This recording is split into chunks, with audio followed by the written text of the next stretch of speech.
મલક આદિલ. કેવું લાગે છે આ રોડ પર તમને નેશનલ હાઈવે 64 પર મુસાફરી કરી?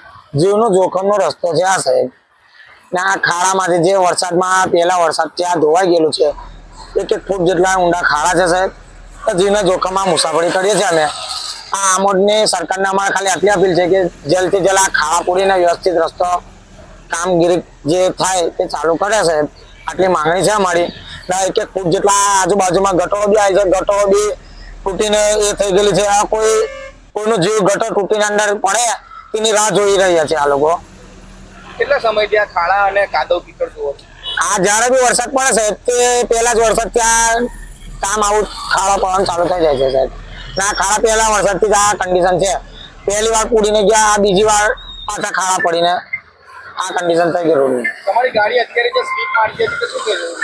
આ ગાડી સ્લીપ મારે એટલે જીવનું જોખમ, જીવ જ જાય.